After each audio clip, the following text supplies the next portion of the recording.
Hello, good evening. This is me, Preeti Chaudhary, your host for Veteran Spotlight via LinkedIn Live on this beautiful Monday evening. And with me, my guest here today is Major Sonam Bakshi Retd. Before I officially start the evening, quick couple of reminders for everybody that is joined in here today. Please let your questions and comments keep coming into the comment section of this LinkedIn Live. This session, this edition of Veteran Spotlight is for you. So please be vocal, please be visible. This is a learning and knowledge share session for veterans who are either in career transition or who will be in the foreseeable future. So this is a dialogue and interaction. Please partake. Once again, welcome to Veteran Spotlight with your host, me, Preeti Chaudhary, via LinkedIn Live on Monday, July the 13th at 9 p.m. With me, my guest today, Major Sonam Bakshi, retired. Let me get her into the stream now. Good evening. Good evening, Preeti, and good evening, folks, whoever have joined. It's Welcome to this edition of Veteran Spotlight. Let's get the evening started. And before I could pull you in here, I would once again like to remind all the attendees that this session is essentially for them. So they need to be visible and vocal in the comment section of this LinkedIn Live because it's all about sharing experiences, all about conversations, all about dialogues. So let's get this evening started, Sonam, and let's go right to the basics because I would like to know who Major Sonam Bakshi is as a person rather than as an officer, rather than anything else. I'm interested in the human being that is inside Sonam Bakshi. So, taking you right back to basics, please share with us where are you from, the kind of family that you belong to, your parents, anything about your siblings. As much as you would like to share, or as little as you would, it's totally up to your comfort level. So please take us down those memory trips in terms of what you were as a little girl and growing up. Over to you, Sonam. okay. Thank you, Preeti, and thank you for providing this opportunity. Good evening, all of you. And I know it's not a Monday morning and it's a Monday evening, but there's not much of a difference. But the good thing is only 4 days left for the weekend to come. And the second part is that we don't even know when the weekend starts and gets over with the work from home new norm that we are all facing.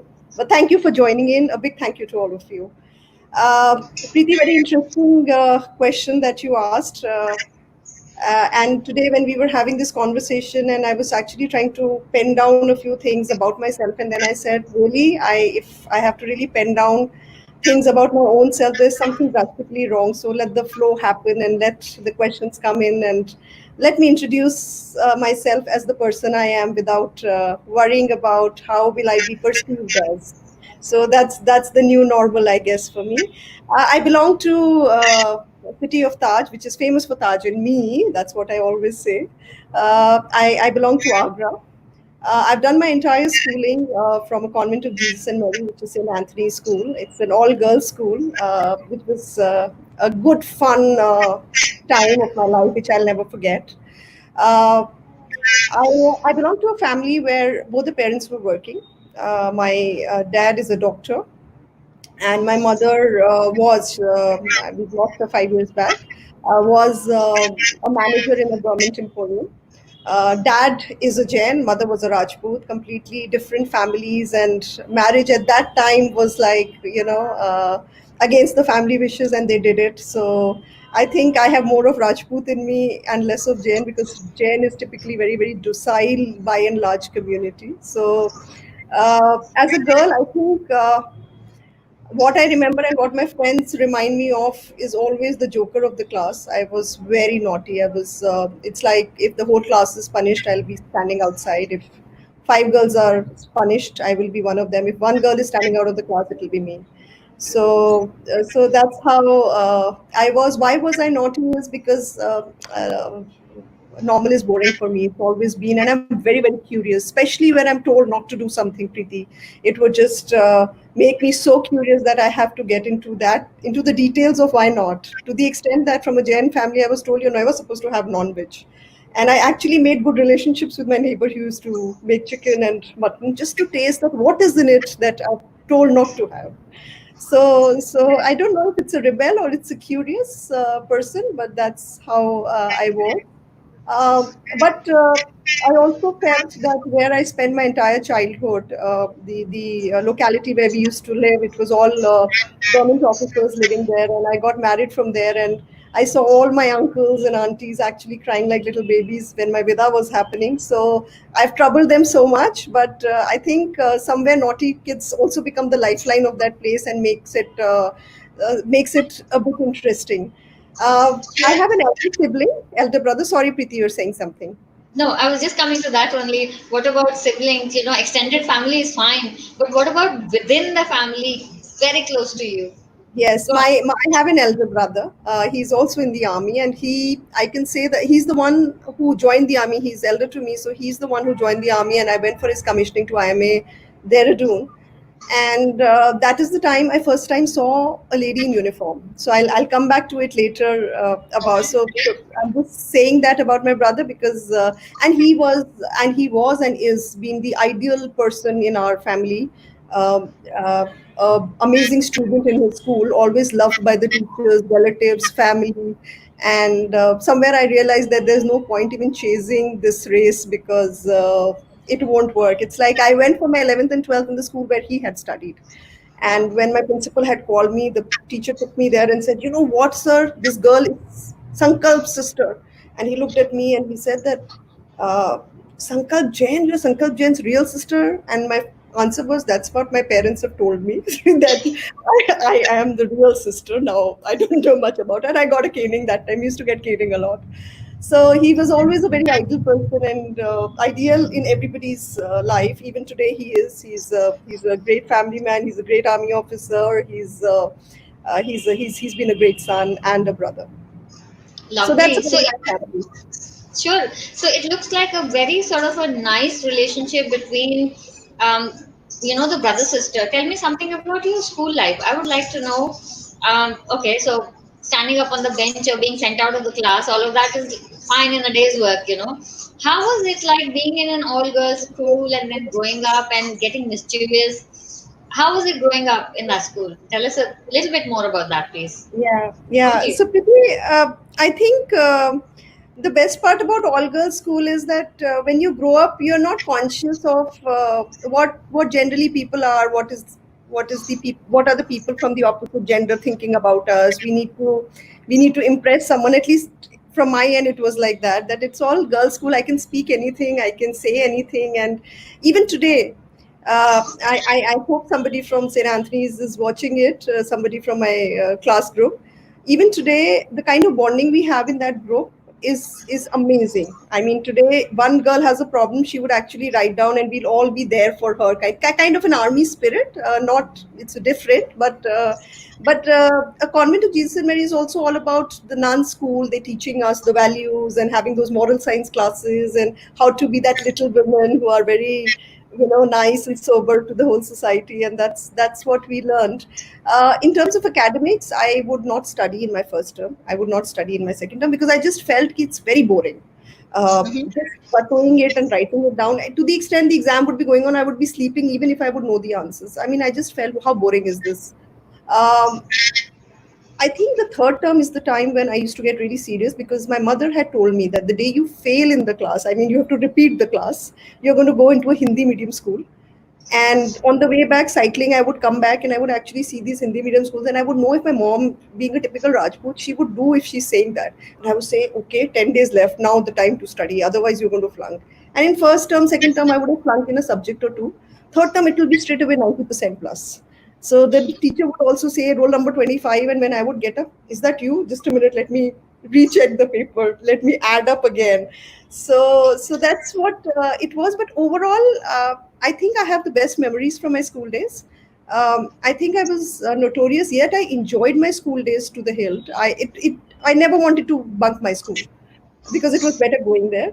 And in terms of academics, I think my mom always was the strong pillar who said that you don't have an option in life but to be a working woman. Maybe she herself was, and her sister is a doctor, so she's always felt that having an identity of your own makes you stand up stronger and makes you have an identity of your own. So though I wasn't really knowing what am I going to do in life at that point in time, but I think that somewhere was there in my subconscious that I have to be a working woman. So that's Right. about my school days. A lot of amazing things happened, but if I start talking about it, it'll be never ending. It'll be, yeah, tomorrow morning. I know. Thank you so much for sharing that, because that has taken me down my memory lane as well. So I also went to a convent school, St. Joseph's Convent here in Jabalpur. And Jabalpur, as you know, is a very old cantonment, small little city. Maybe only slightly bigger than Agra, but nonetheless, tier two, tier three kind of a city. And again, going to an all girls convent kind of a school wherein you have model science, you have catechism, Yeah. and you have all these SUPWs and so on and so forth, it's like a refresher course for me back in Absolutely. my good old class school days. So brilliant. Thank you for that. I know you said you were inspired by your brother when he sort of decided to go into the army, and when he sort of got commissioned, when you saw the lady officer there. But before that, had you ever consciously thought about it, or it was just at that time? And if it was at that time, then how did you go about sort of preparing yourself to make sure that you got into the forces as well? Take us down that story a little bit, please, Sonam. Sure, Over to sure, you. sure. So I can say more than a family is. I mean, family is always there with you. I always appreciate the kind of background I had to push me and tell me that you have to do something of your own and have an identity of your own. Besides that, I have a best friend who's still my best friend, and she met me. We both met each other when we were just teenagers, 13 years old, and she's an army officer's daughter, and that's the first interaction I ever had in my life with somebody who's an army officer's kid. Uh, so at that point in time, I felt okay. They are very smart, and the kids are very smart. But in terms of that, I want to be in the army. I just felt it's going to be so nice even if women are in the army. That time I didn't know that women had actually started coming into the army. It's only once my brother got into the army I got to know that women officers have also started getting commissioned in the army. Because if you see, I'm 15 force, which is only 7.5 years since the women officers had started coming into the Indian army. So it wasn't uh, a long time ago kind of a thing. Now it's like must be 28 years since women officers have started coming into the army. But that time it was very new. So I took celebrated when my brother got. So my brother was the only one who could figure it out. I'm trying to lie and tell something fishy to my parents, but I'm doing something else. So first time my brother got into the army, that was the time I actually celebrated. Oh, I'm going to be the king in the house now. My brother is not going to be there. My elder brother. So that's how he went to IMA, and that was my only connection with the army. Okay, army or wherever, but he's going out of the house. So that's how it was. Because in childhood you fight, and he was those elder types who would always try to tell me you're doing wrong, and he would always catch me doing wrong. But when I went to meet him in the academy, and the person that I saw in him and the ambience in the Indian Military Academy, that is something that intrigued me pretty. It intrigued me to the core. It actually, though, if you ask any gentleman cadet that how are you feeling in the academy, it's a different story altogether. Unka sabka ragda lag raha hota hai. I think my brother was also in ragda when I saw him, but I saw a different kind of vibes in him that I'd never seen before, and. Somewhere that is the first time it clicked into my head when I went to meet him in the academy. When I got commissioned, when he got commissioned, sorry, and when I saw this lady officer standing little far away, I actually just went to her and I asked her, "Excuse me, ma'am, I am doing my graduation and I just wanted to know what do you do in the army? What are lady officers doing in the army and how does it work?" See, Preeti, if you look at it, we did not have the kind of internet access that we have today that we can Google something and find out. So people used to actually walk up to each other and ask and figure out and pick up a telephone. And today we find everything on Google. And sometimes I feel that we've lost that connect that we used to actually build up at that point in time. And I still remember she was a lieutenant at that point in time. She also just got commissioned. I think she was an education officer. I don't still remember her name. And she told me how women officers come in the army. And then I asked her, I'm a BCom honors graduate and I'm in the second year, and how does it work? But that is the day I had for sure made up my mind I'm going to appear for the SSB. And I had made up my mind I'm going to appear for the SSB. Now, by the time I was doing final year, I also am a curious person. During my final year, I this was this walk-in interview of Jet Airways happening. I really liked initially that I'm going to try to be an air hostess. So I went there. I got selected. I worked there for 2 3 months. Then I left from there. I started preparing for my MBA. I got a call letter as well. And in the same time, I applied for the army and I got a call for the SSB. I thought I need training to clear the SSB. Uh, I'd also met my husband, I mean, now husband at that point in time. So he's from the paras, and he's the one who told me a lot about SSB, how to clear it, and what happens in the SSB. So I joined one training institute, and first day I went there, and that person was just telling me, "How will you wish and how will you sit down?" And I'm like, "No, I've done all this. I am not learning anything." So I just chose, let me do it myself. So I don't know, somewhere I was always a very confident girl. I always felt that if I'm facing people and I'm having an interview, I will clear it. I don't need to prepare for it. The way I came for this talk today, I just felt the best out of me comes out when I'm not really preparing for it. And somewhere my gut said I'm not going to prepare anything. I'm going to go there for the SSB, and I'm going to do it. So I just got to know from the serving officers what is the SSB pattern all about, what all do we have there, and that's it. Because you can't much prepare for the SSB if there is a few things you are not able to clear, you're not able to clear. Some people prepare it and they feel that the results are positive, but I always feel that even if they wouldn't have prepared it with some academy, they would have made it. It's just about getting the sense of how, what all are the tests about, and what does it contain in that test. So I didn't prepare much for it. I went with a lot of confidence. I was working with American Express that time. It was a great job, and but I was super excited to go for my SSB. I got it in Bhopal, SSB center, and the first day I went, and I still remember getting that chest number 22. Somewhere the feeling of, okay, I'm going to make it, and going through those tests. First day, I think 80% girls were eliminated on the first day of the test, because at that time we didn't have written exam. We had the first day you go, you have some written exam there and then, and from there only a lot of filtering happens.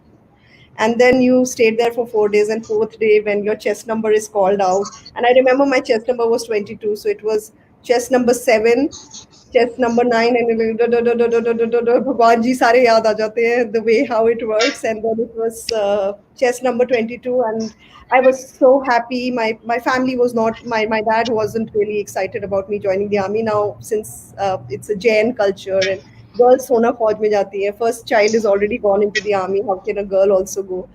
But I still remember the moment the result came. I picked up a landline. We didn't have mobiles that time, and I said, "Papa, I've cleared my SSB." And no voice coming from the other side. Like, hello, hello, अच्छा हो गया? मैंने कहा हाँ हो गया. उसके बाद merit भी बनेगा. But for lady officers, it is also a merit. It is not that once you've cleared the SSB, you're done.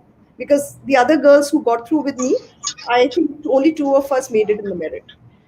But God was very kind. I was very lucky, and here my journey began in Officers Training Academy, Chennai, in 1999.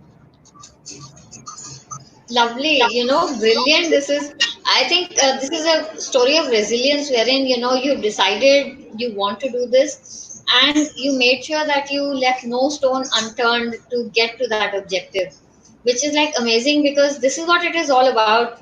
At the end of the day, you know where you want to be, and then you make all efforts to get there. And Absolutely. again, this is something which I myself identify with very much, because that is the kind of go getter person even I am. So amazing, thank you for sharing that. Thank you. Take us through your training journey now, please. So you got selected, and then obviously it was training time, and you said you went to this wonderful, beautiful place. So what did actually happen there during that training? And if there's Yeah. anything that jumps out from that time, any particular anecdote or story, I would like to really hear about that as well. And I'm sure Our viewers and listeners would also like to hear about that. But just before that, let me remind everyone once again, please, this LinkedIn Live Veteran Spotlight is for you. Please be visible, please be vocal. Let those questions and comments keep coming into the comment section of this Veteran Spotlight with Major Sonam Bakshi Retired. With that, it's over to you, Sonam. Take us through that journey of training. Any stories, any bullying happening, anything else happening, any ragada patti happening? All yours. Over to you. Tell me about it. Tell me about it. I think the first word that will come to my mind about my training is thank you to the Indian Army for giving us the kind of training that we get. It is impeccable training. No, nothing in the world can make you experience what an Army, Air Force, or the Navy Academy. I don't know much about the Air Force and the Navy, but Armed Forces Academy would make you go through. The basic logic of training remains the same. Uh, how the training is going to be was a we were very curious to know what's going to happen. So there were mixed emotions of all the girls who entered there. So first thing is that you're going by that train, aapko wo milta hai, you get that second AC or third AC ticket that you used to get. So there's this girl who cleared the SSB with me. She joined me in the train. I joined in Agra, and my mom is all very senti as if I'm just going for the war right now, kind of a thing. But going away for army training is actually letting your child go, and you know that they have a life of their own now, and there will be rarely you'll get to see the child. And so Agra, we sat down, and I had my friend. So we are both joining the academy. We are both talking all the way. What will happen in the academy? How will it work? And then we see another girl with a black. So the whole idea was, किसी के पास भी black box है, that black, uh, you know, uh, uh, what we called it, black box with the name written, so that you can understand that it is somebody is going to the academy. So we figured out there's another girl from Agra who also sat down there. Then we had another lady cadet who joined from Nagpur, and she's an army officer's daughter. So she sits with us, and we are all having meal, and she says that one day I'll become the SU when I get commissioned in the Indian Army. And I'm like, SU hota kya hai? हमें तो कुछ पता ही नहीं है, because since I'm not from the army background, I did not know. But her father's been in the army, so she knows about it. So that's where the journey started. Acha, there is an SU, there is an JU. SU is senior under officer. This is, I mean, I don't have to give the full form of the abbreviations because most of the people will know about it. She became the SU, by the way. Uh, just, I mean, sitting in the train, she said that, and she actually became. So that is also called resilience.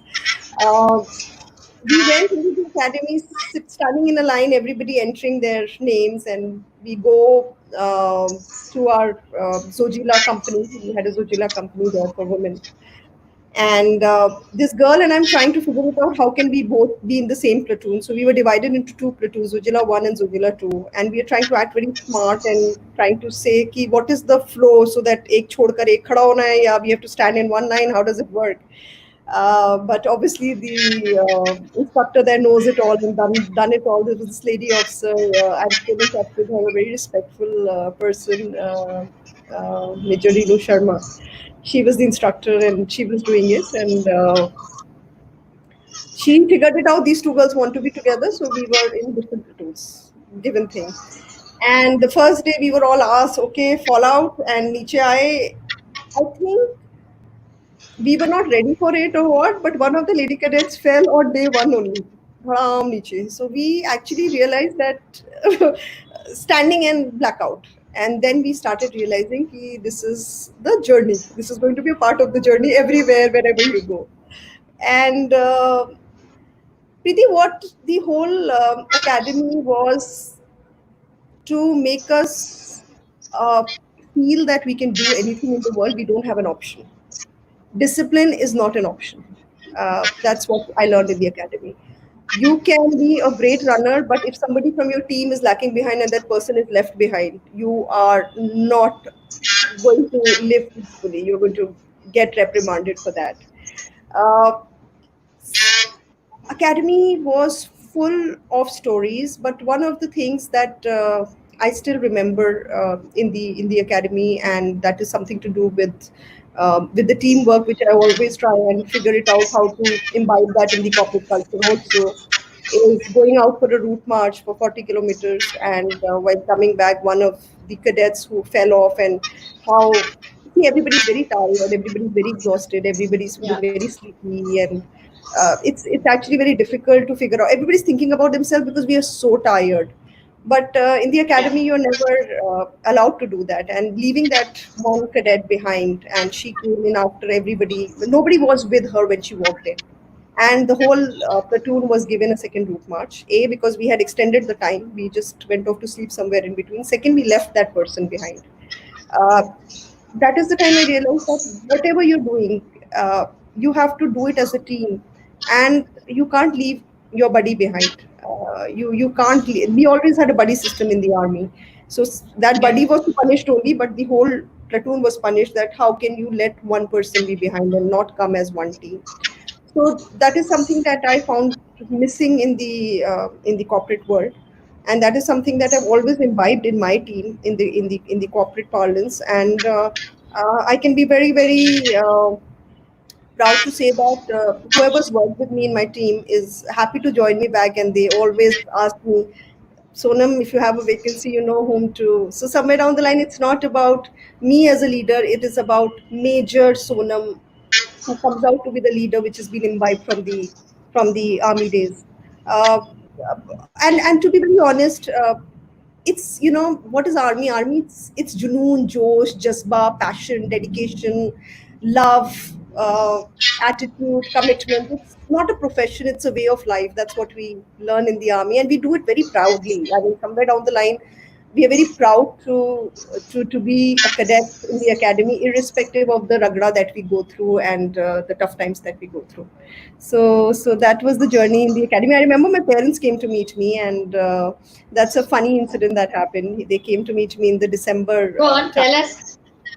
Yeah, tell Yeah. us about it, please. So my mom was standing, and my mom was very happy somewhere that she's joined the army, because she was the one who always wanted my daughter should be doing something. And they're both standing there, and they are looking for me. And obviously, if you're not in a squad, you can only jog, right? And I was wearing a white, my muftis, white shirt, OTA tie, and black, and hair is like a GC. There is no difference, and absolutely tanned. And from far off, I'm running, and my mom is saying, looks like a girl only. How weird does she look? She looks so dark and ugly. And the moment she's seeing me coming closer, she's holding my dad's hand and saying, "Is that?" So my nickname is Tina. Is that Tina? Is that Tina? So twice when she said that, and the moment she saw me, oh my God, what have they done to you? I'm taking you back home. I said, no, I'm loving it. I'm enjoying the academy. To be honest, Preeti, when I was getting commission, everybody's looking forward to leaving the academy. I have a very close buddy from the academy, Pooja. Pooja and I actually cried hugging each other that tomorrow this life is going to be over and we are never going to relive this life. My title was Laughing Buddha in the academy also. I was always punished for Okay. laughing. I was always punished for laughing because I just could not control my laughter looking at the kind of punishments people will be going through, the ragras people would be going through, and there I would just get had for it. But I think it was a beautiful journey. If today also I'm asked to go and spend 6 months and go through that ragra, I would love to do that, to be very honest. So nice. That is pretty amazing. I'm sure the kind of impact that it has had on you, because you're willing to go back and relive that life once again. Oh, yeah. Pretty amazing. Thank you so much for sharing that with us. That brings me to the deployment stage. But before that, once again, attendees, please keep those questions and comments keep coming in into the comment section of this Veteran Spotlight with Major Sonam Bakshi Retired. And this is your host here, PV Chaudhary. Over to you, Sonam. Again, comes to deployment. Please take us through that journey of your life. And maybe if something stands out, any incident from there that sort of taught you something, or change your belief systems in certain manners or enhance them. I would love to hear about that particular thing. Over to you, Sonam. Yeah.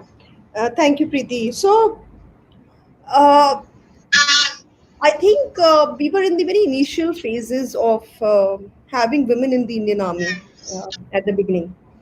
Uh, I feel now the comfort level is much, much more of having lady officers. But when I just recently got commissioned and went, um, I think the attention was more on us, what we are doing and how we are doing it, and we had to establish ourselves there in our own ways. It's not doubting the capability with which we come, but a fear of uh, 98% men and 1% 2% women in the whole army station. So that's what we felt at the beginning part of it. Not that it made us feel any discriminated, but we would feel that we were taken care of more than gentlemen officers.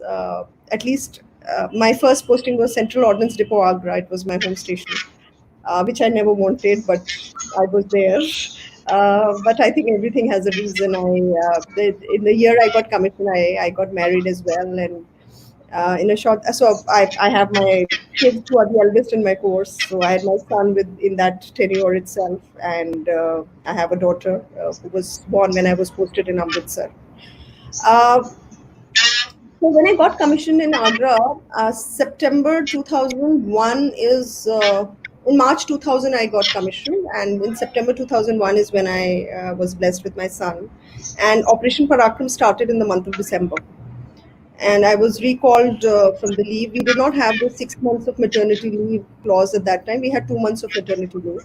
So I was on my maternity and annual combined when I was recalled from leave because of Operation Parakram. It was an important operation that we were having. I don't know if everybody, I mean, army people would remember. It's basically after the attack on the parliament.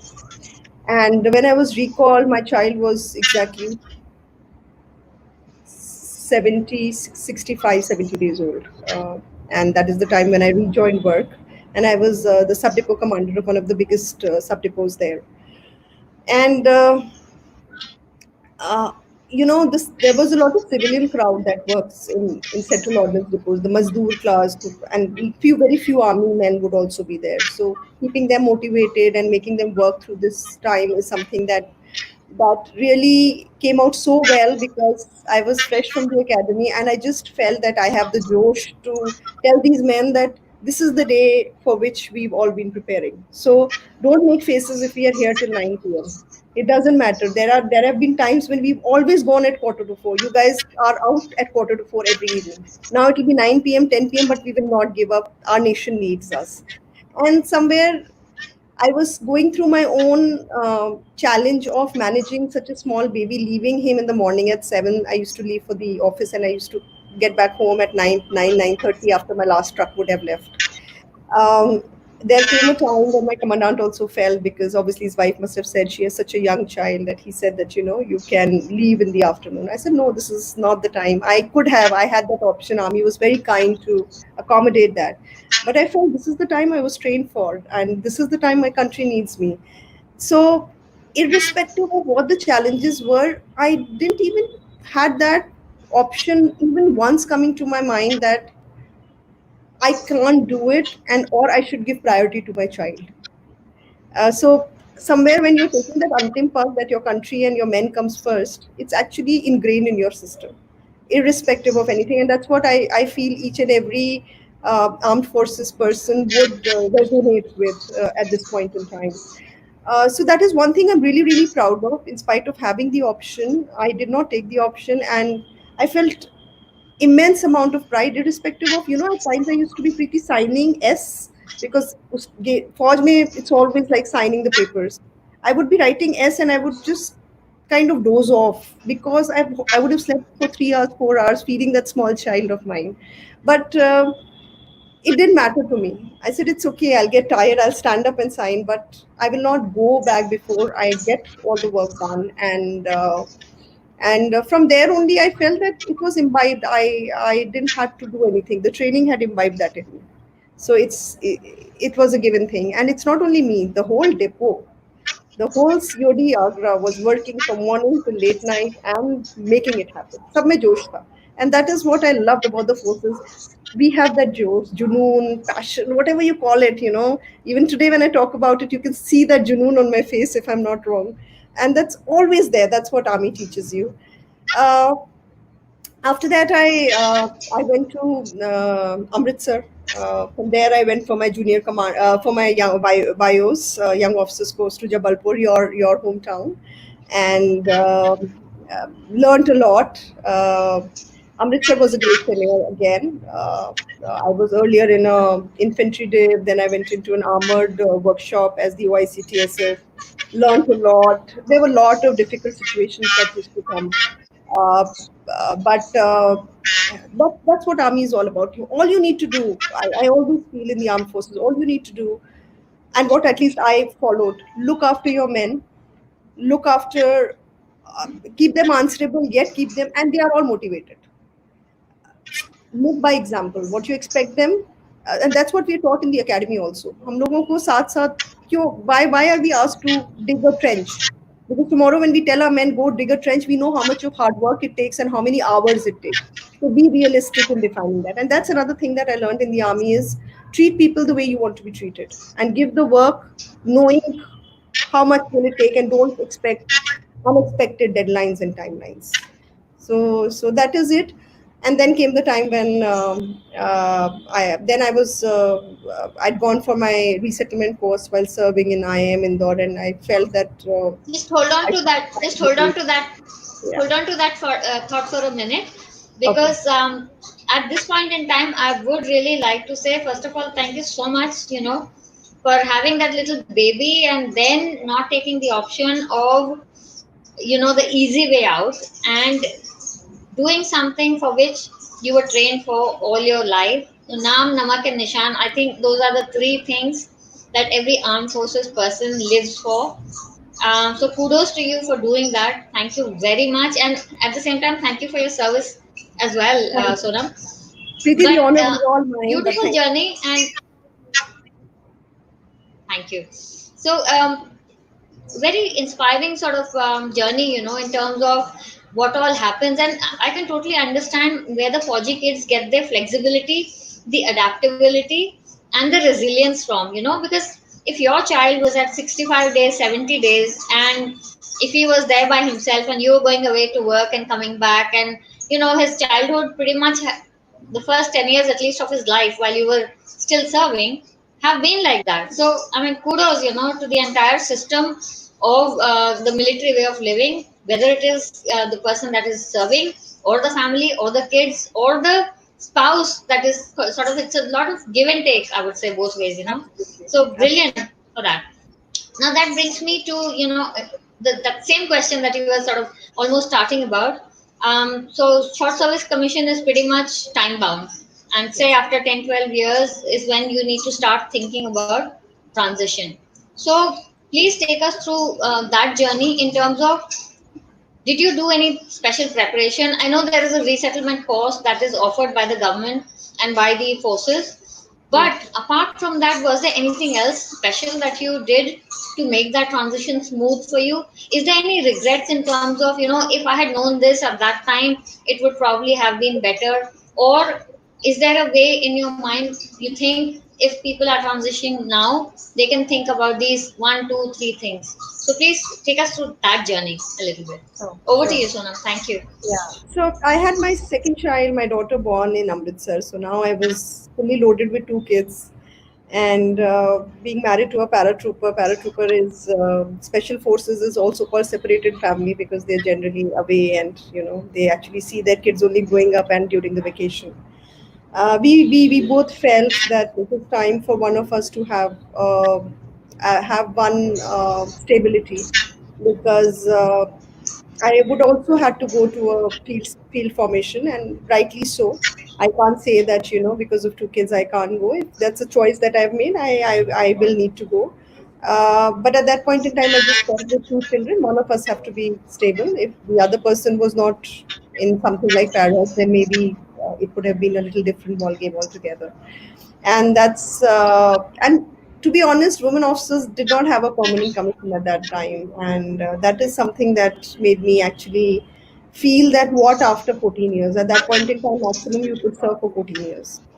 So what after 14 years, I will be like, I did all my maths, I'll be like 37 years old. Uske baad to it gets a little difficult, and uh, your flexibility becomes lesser, and you get too used to the Indian Army, and then you're not, I mean, there's no pension also. So somewhere down the line, you have to make choices in life, and when you make those choices in life, that time.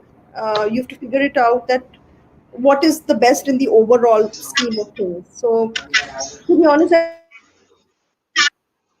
decided to leave the Indian Army, but I had to make that call because I had to. Somebody had to be stable with both the children. You can't have two children and just leave them on their own. And that's when I decided to leave the army. And the day I chose to leave the army, within couple of weeks is when I came to know about the resettlement course. It was IIM Indore, and it was the first resettlement course that I had gone for while serving as an officer. At that time, you could go while serving. So I'd gone there. It was a 6 months course, stayed in the campus. Again, it was an amazing experience because you're back to those college life. Two kids, I left them with my in-laws. So that is one thing that I felt which I want to talk about is when you're working mother, it's very important to have good relationships and ask for help when you need. You can't be there and do it all. It's not worth it and it's not possible. So somewhere down the line, I think my in-laws were a big support. My parents were a big support in supporting me so far. So when I'd gone to IIM Indore, I had to leave both my children. My in-laws took care of both my kids. My daughter was just 6 months old, and that's the time I had to leave her. After doing my course in IIM Indore, I had about six offers in my hand. I was very, very lucky. And then finally, I joined ICICI Bank. Uh, I feel I had an offer with ICICI Bank. I went back to my unit. I got my farewell. I did a court of inquiry, which was supposed to be done because CEO said, "Ki tum aayi, tum gayi, and now again you're going, so you better finish something." So I did. I stayed there for 3 4 months, and then I quit. I quit the army. Um, from IIM Indore, when I was doing my specialization and when I got my job offers, I personally feel I could have done much more homework of what my strengths are and what do these roles have to offer. Human resources is a very big term, and human resources is conceived. I mean, somewhere down the line, you feel that considered as it is good for women. It's like bachpan mein nahi hota. It's like doctor and lecturer are the best professions for women. So in the corporate world, HR and finance are the best options for women. So I I I thought that yes, I'm good at managing people. I'm good at human resources as a function, and I think I can do well. But on the hindsight, the first day when I was interviewed, there was in ICICI Bank itself, there was a business head, and he says, "Why don't you look at corporate sales? And you are the person who would really fit in very well." I shut down at that point in time. I said, "If you're interested in hiring me for HR, let's go ahead with the interview. Otherwise, I'm not keen to take this forward." But what my learning was that I should have kept that option open and figured it out later. Second, I should have done my homework in terms of okay, I did in IIM Indore. I studied that what HR is all about. It was interesting. I also specialized in sales and marketing. But in my head, I Yeah. had made up my mind that HR is the function for the girl because somebody told me and some people told me. And as usual, at that point in time, internet wasn't that accessible and did not have the kind of information that we have even at that point in time. So my whole thing is understand your strengths. What are your strengths? Understand what are your weaknesses. I personally always believe in focusing on your strengths. Weakness पे focus करके you can only come to become an average person. But if you work on your strength, you can reach. I am a person who's a relationship person. I'm in touch wood. I've been very very lucky that I've had relationships in the army and in the corporate world somewhere or the other everybody's been in touch with me and I've been in touch with people, so that is something which is so beautiful. Not And it is beautiful in everything, but sales and marketing are more qualitative things that can come out. So I Yeah. always wanted to explore that later once I started handling HR of sales and marketing. Like, okay, I could have done this. And the only thing I felt bad is that maybe I should have done a little bit more homework. So most of the armed forces people call me when they are transitioning, who knows me. And the only question that they ask is, uh, what I want to just leave the army and do something in the corporate. Now that something is emotional, that something is not cannot be defined, and I tell them, write on a piece of paper what are your strengths, what do you like doing, follow your passion. Now after 20 years if you're leaving, then do something of your choice and something that will excite you, because your niche will come out of what you love doing.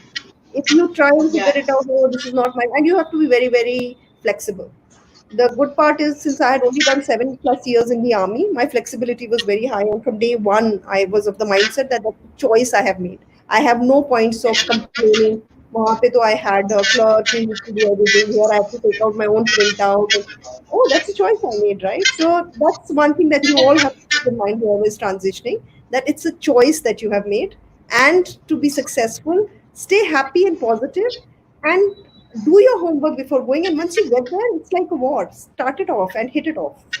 So that's what I think was my biggest learning, that we should be wary of our strengths and try and figure it out what excites us and what our passion actually is. Thank you so much for sharing that. I think it's a pretty sensible, advice, because if our heart and soul is not into something, I don't think we can do it for long term, really. Somewhere the heart and the mind and everything else has got to be aligned with what we do for the next 20, 30 years of our life. So I think that purpose and that alignment is very important. So But tell Preeti, me to be something. to be honest, I'll just add on to it. I'm very, very happy as an Please. HR professional, and I've been doing very well. And today, if I look back, that should I have taken sales and marketing? I don't think so. I think I'm doing very well in HR. But I always feel I wouldn't have felt that I should have studied more about it before taking that decision. That's about Sure, it. yeah.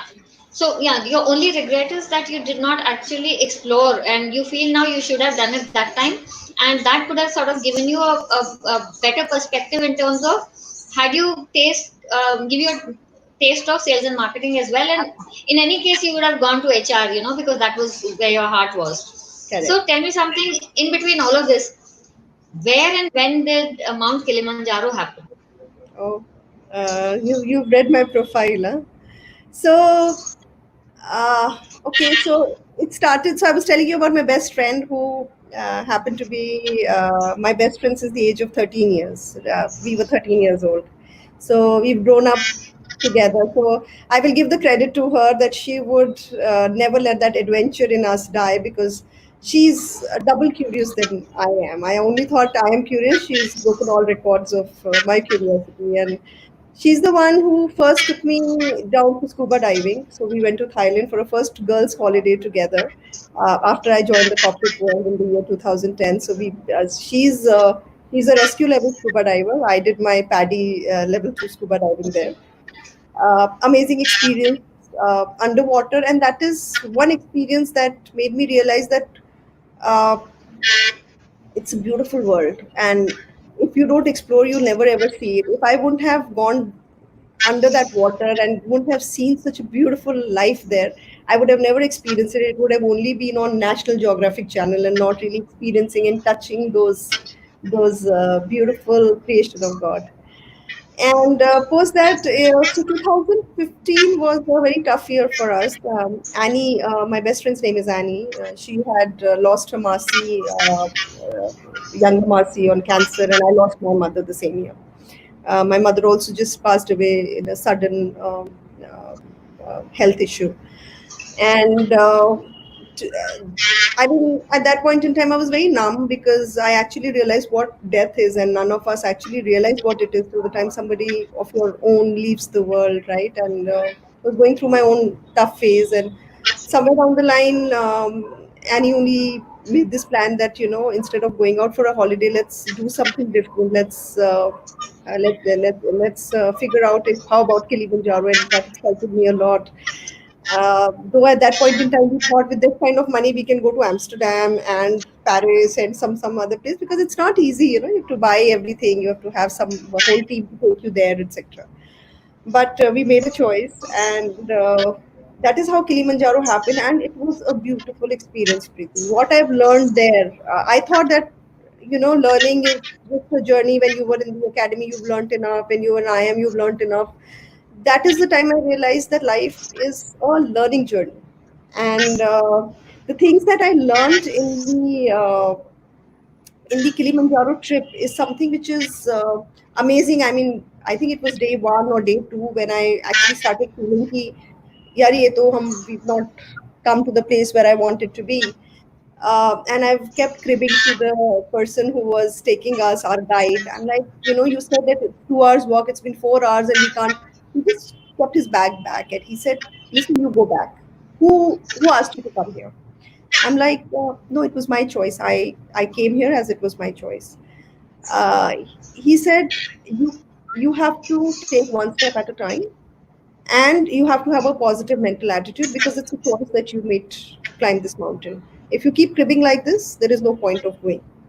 And so the things that I learned in that summit to Kilimanjaro, where we were about to give up so many times, Preeti, and it was like both of us were pushing each other every moment when we felt that we were going to give up, and that's very important. That's what a buddy does. Even in the academy, it is like that. When one is failing, the other pulls you up, and when you are failing, the other one pulls you up. So that's the whole concept of buddy training. But what I learned from there is positive mental attitude.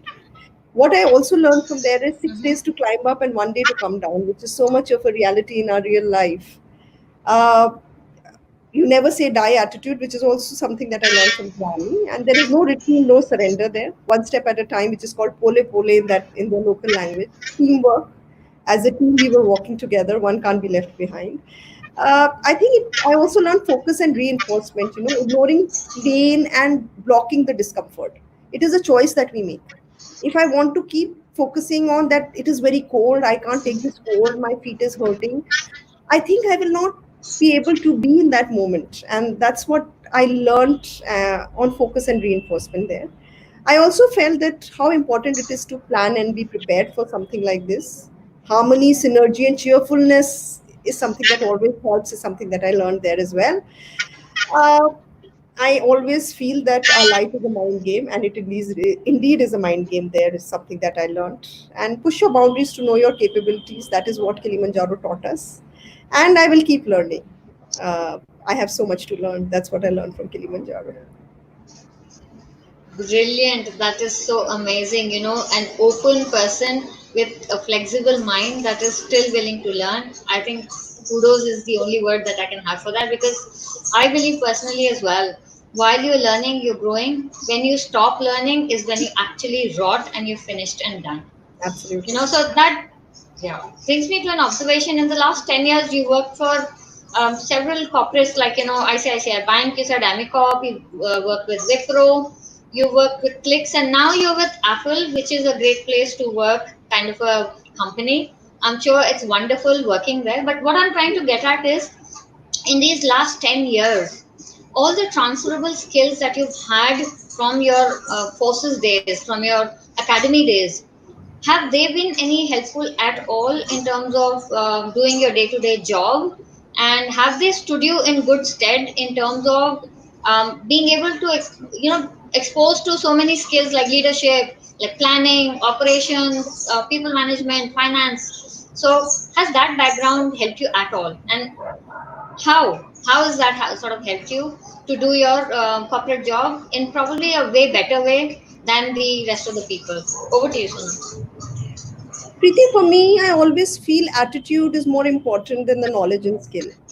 And attitude is something that armed forces teaches us.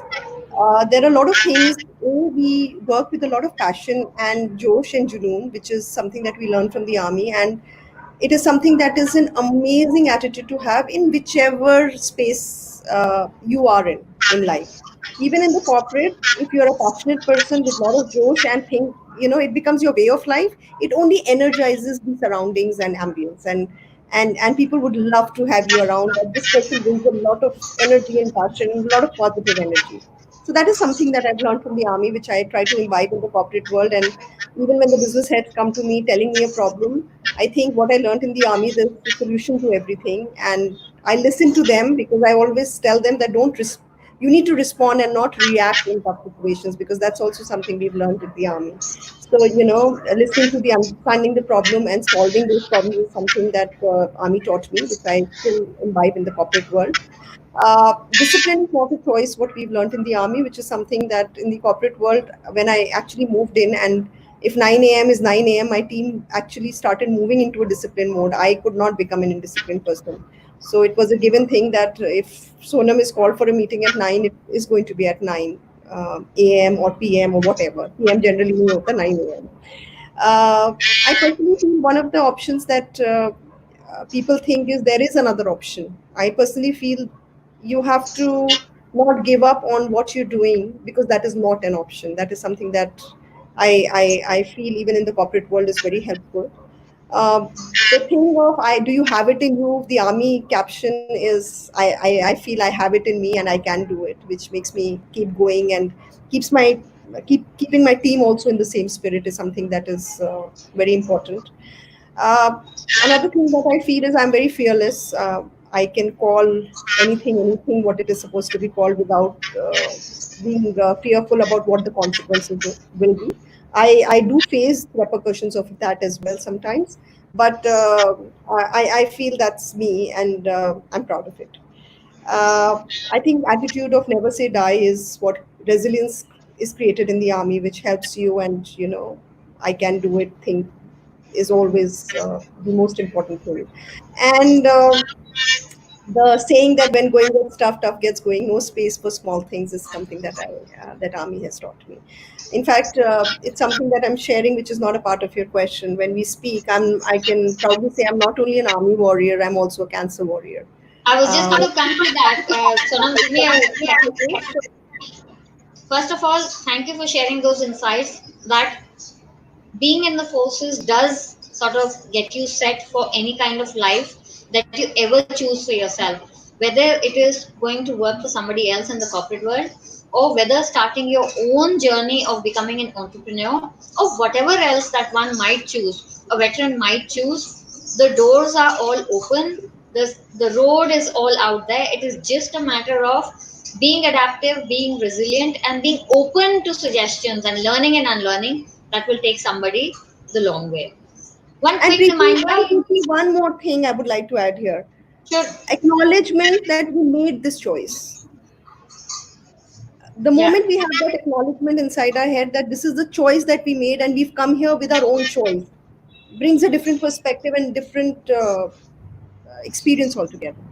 absolutely. I do agree with that. One quick reminder, last call for questions and comments, people. You've heard Sonam's story so far. There is just the last bit more to come.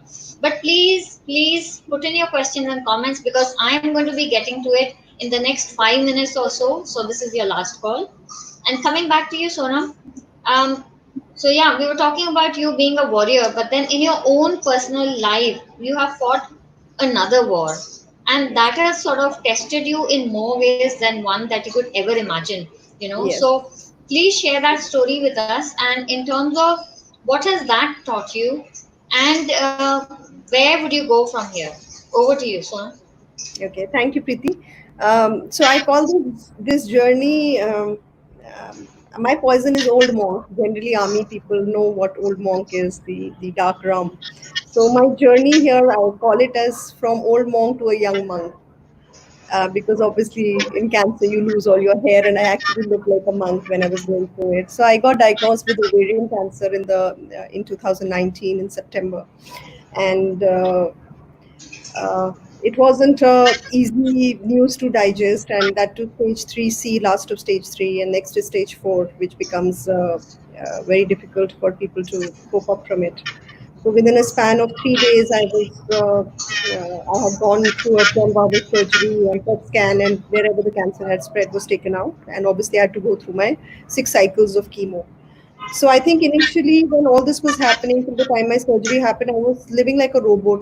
The acceptance and digesting the fact that it has happened with me, I could not take it. I actually felt during the surgery they will take out a tumor and it's not going to be cancerous, but it was already in the PET scan. So it was accepting something like that that was the most difficult part of it. Um, I think it was after my first chemo, within 10 days, when I woke up and I saw a lot of hair on my pillow. White pillow was full of that uh, hair, and I realized that I'm going to lose my hair. And when I called the guy, the same day I called the guy to just take it off, all off, because I don't want to see this every day. And then that is the day when I was sitting outside in the balcony looking at the tree, and when he was taking it off. And that is the time I think I accepted the fact that you know what, I am a cancer patient, and it has happened with me, and I have to take it. Um, I think the biggest strength that I found during that journey was my relationships, which I was talking about, my family standing by me, my brother and my father. And my best friend, she packed up her entire business in Dubai, and she was with me for 6 months till my last chemo. My army buddies, my academy friends, they stood with me like strong pillars at that point in time. Uh, that gave me a lot of strength to accept that this has happened and I will move on. But I'll come to where does the army training come here. The army training teaches you that no matter how hard the situation is, you need to learn how to accept it, and you need to know how to learn to deal with it. And giving up is not an option.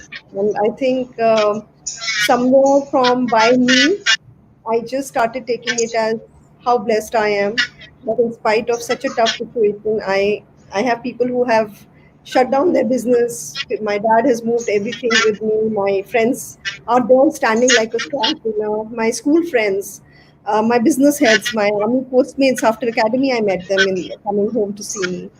And I think not giving up and keeping the positive mental attitude, this is what I learned in the time of Kilimanjaro, is what kept me going.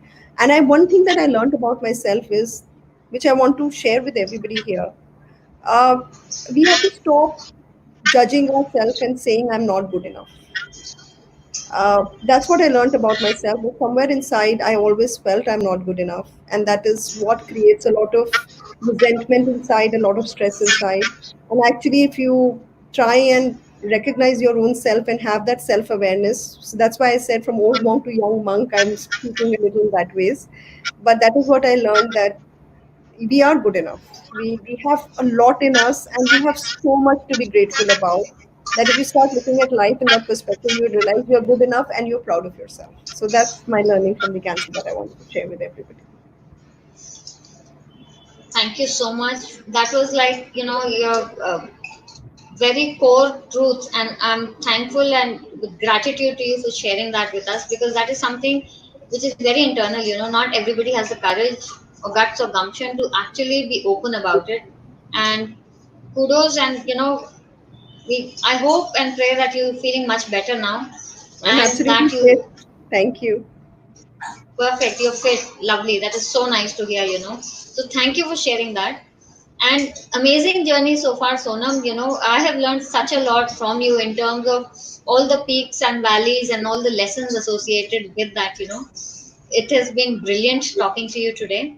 So I'm going to just have a look at all the comments that are here, pull a few up, and then I will come back to you for your parting advice in terms of what you would like to say to the veterans that would be on this transition journey very soon. So just let me go through the comments now.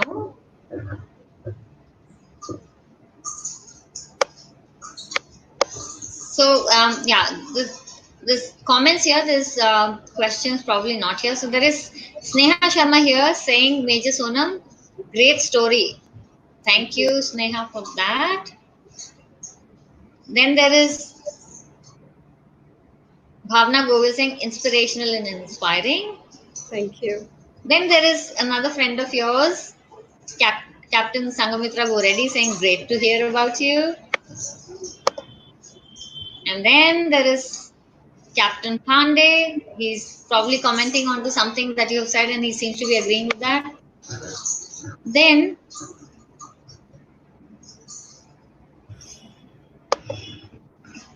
there is somebody from work here as well.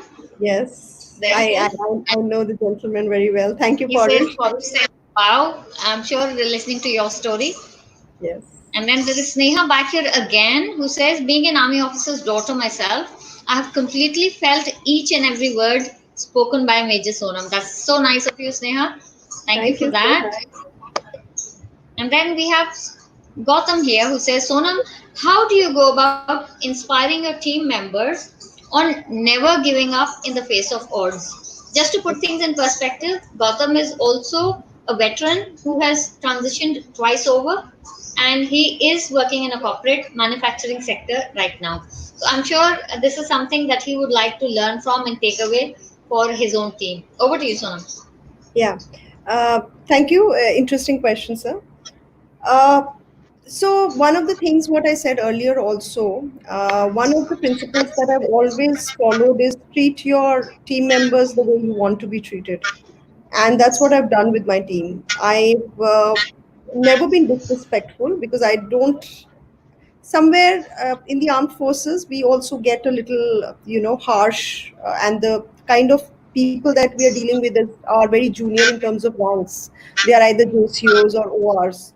In the corporate world it's a very different ball game altogether. Our jawans are taught that army officer or the officer that they are dealing with is god, and you have to follow the instructions, you have to follow the orders.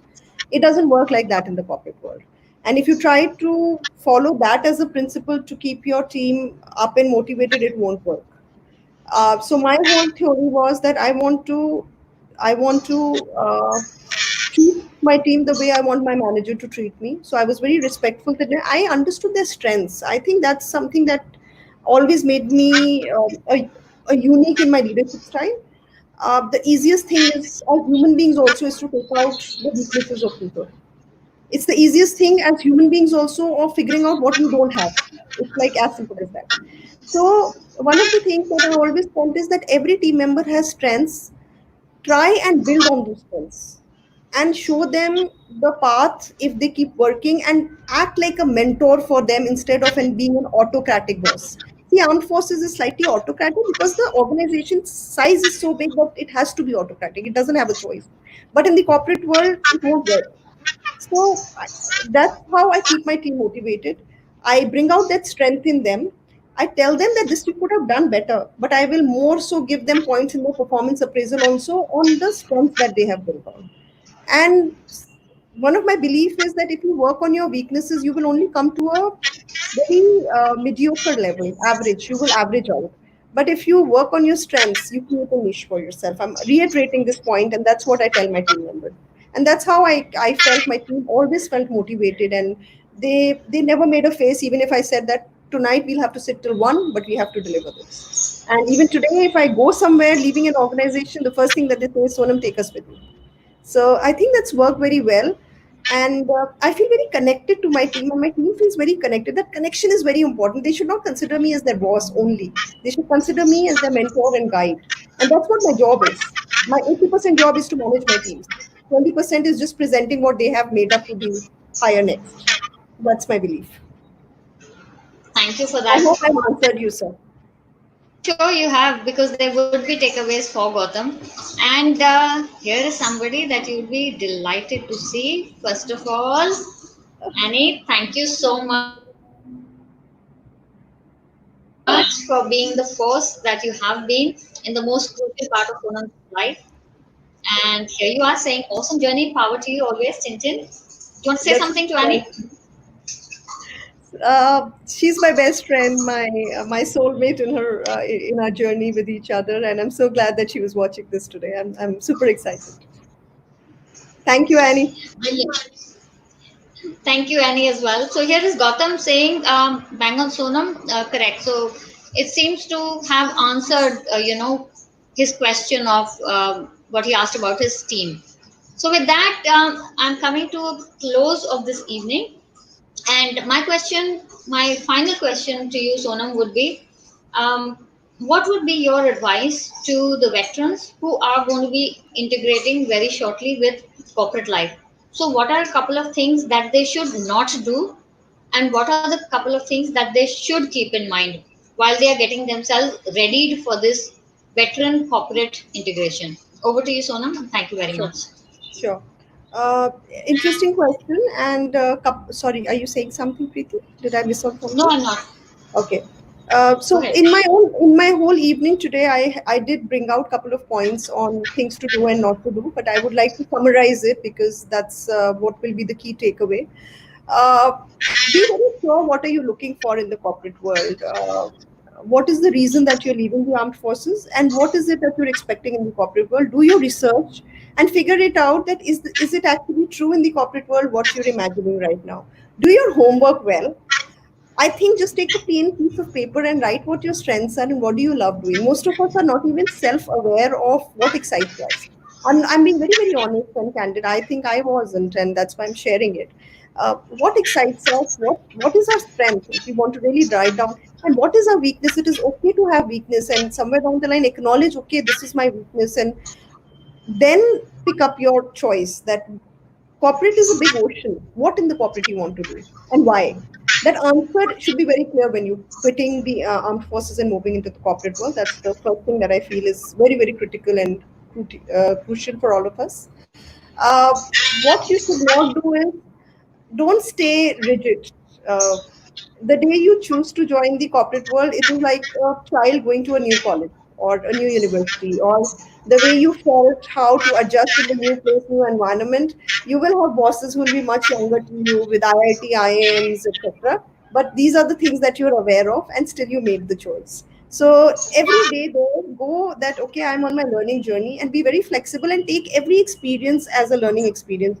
It won't work that when I was in uniform you were in liquid form. It will not work. That is the saying in the armed forces, that how can such a younger person tell us something? But that is how it is. Even in the army, what happens, armed forces, what happens is some people stay superannuated, and then they stay at a particular rank. They have their juniors who become their senior, which is an ongoing process in the armed forces. Same way in the corporate world, we made a choice that we will be in the army for 20 years. We have a pensionable job, we have a permanent pension coming in. Besides that, we chose to even work in the corporate world. So that flexibility is something which is not a choice. Stay flexible, stay curious, just go with an experience to learn every day, and the experience itself will become beautiful. Don't crave, it's not worth it. It's a choice we've made, and it's a beautiful experience of learning, and go with that mindset. That's all I would like to say.